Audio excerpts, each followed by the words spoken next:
मुंबईच्या हृदयात वसलेला वरळी कोळीवाडा कोळी समाजाची पारंपरिक आणि सांस्कृतिक ओळख टिकवून आहे.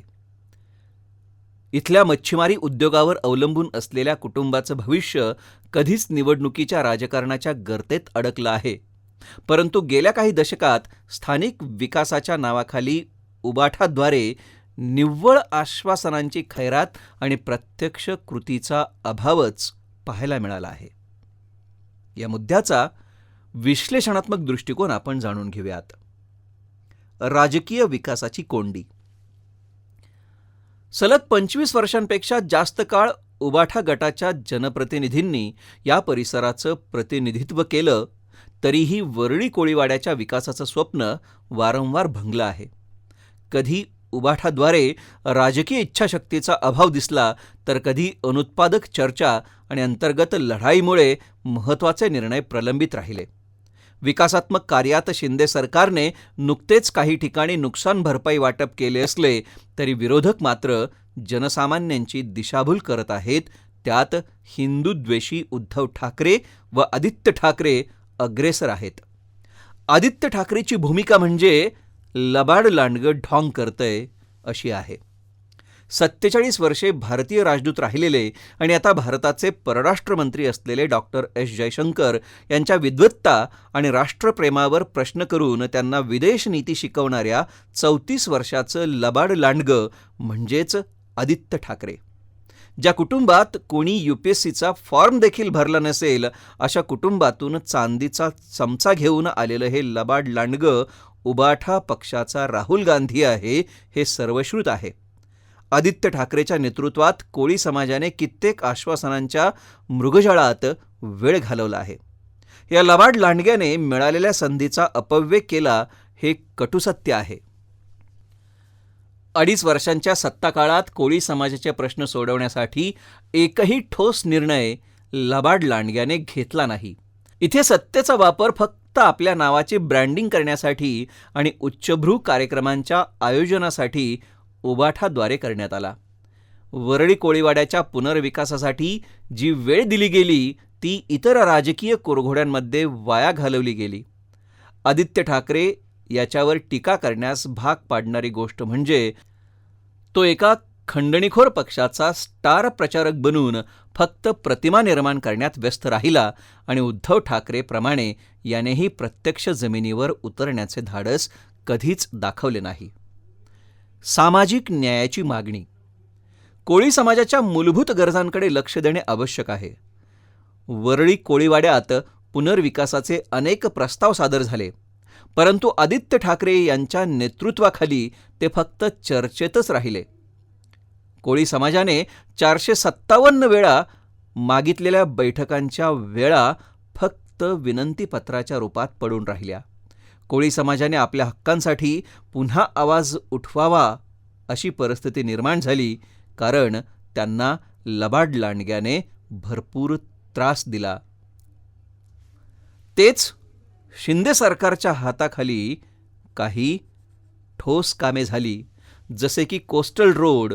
नुकसान भरपाईचे पैसे प्रत्यक्षात मिळाले, पण आदित्य ठाकरे ज्याच्याकडे मुंबईच्या विकासाची संधी होती, ते फक्त वातानुकूलित कार्यक्रम आणि मीडियात चमक दाखवण्यात गुंतलेला दिसला.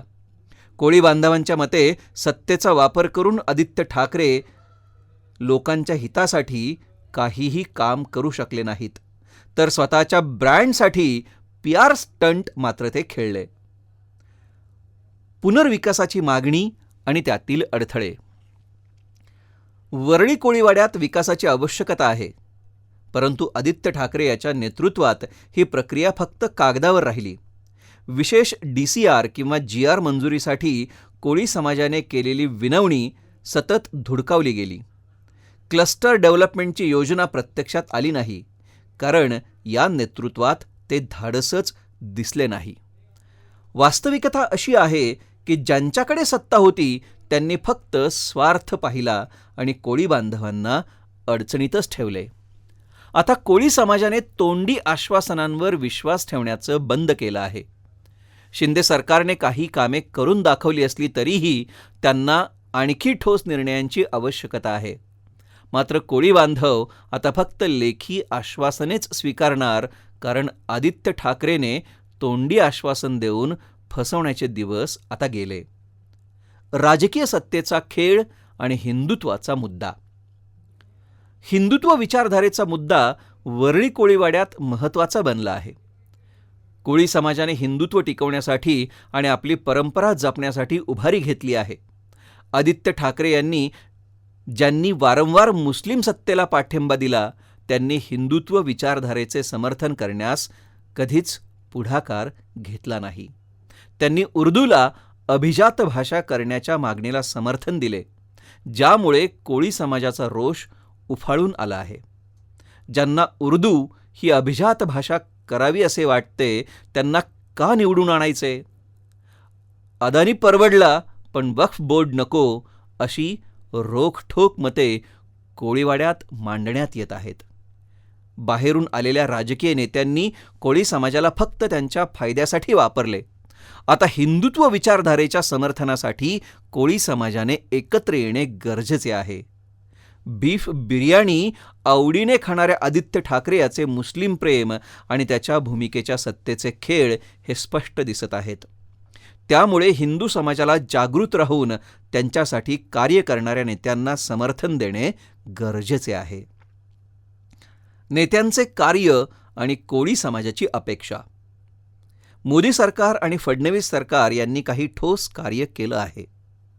मोदींनी वाराणसी कॉरिडॉरसारखा प्रकल्प यशस्वी केला, तर फडणवीस यांनी लहान वयातच लोकसेवा करून दाखवली. आशिष शेलार यांनी त्यांच्या कार्यकाळात स्थानिक जनसंपर्क मजबूत केला आहे. मात्र आदित्य ठाकरे यांच्या कामगिरीबद्दल तीव्र टीका आहे. त्यांनी मिळालेल्या सुवर्णसंधीचा अपव्यय केला आणि कोळी समाजाच्या विश्वासाला तडा दिला. त्यांनी फक्त भाषणबाजी केली, पण प्रत्यक्ष कृतीत अपयशी ठरले. आदित्य ठाकरे यांनी आपल्या कार्यकाळात मोठी संधी गमावली, हे सर्वांना स्पष्ट झाले आहे. त्यांच्या नेतृत्वात कोळी समाजाला फक्त फसवणूक मिळाली. त्यामुळेच कोळी बांधवांनी आता नवे नेतृत्व स्वीकारून त्यांच्या हक्कांसाठी ठोस लढा देण्याचा निर्णय घेतला आहे. संघर्षाची गरज. वरळी कोळीवाड्याचा इतिहास जपण्यासोबतच विकास साधण्याची वेळ आली आहे. आदित्य ठाकरे यांच्यासारख्या नेत्यांनी फक्त प्रतिमा निर्माण करण्यावर लक्ष केंद्रित केले. वक्फ बोर्ड नावाच्या विषारी सापाने भारतीय संसद जमिनीवर त्याचा अधिकार गाजवला. उद्या ते संपूर्ण मुंबई गिळतील, म्हणून कोळी समाजाला आता एकजूट दाखवून आपले हक्क मिळवण्यासाठी हिंदुत्व विचारधारेला महत्त्व व मत देऊन एकत्र येणे आणि विकासाची मागणी करणे गरजेचे आहे. कारण बटेंगे तो कटेंगे हे निश्चित आहे.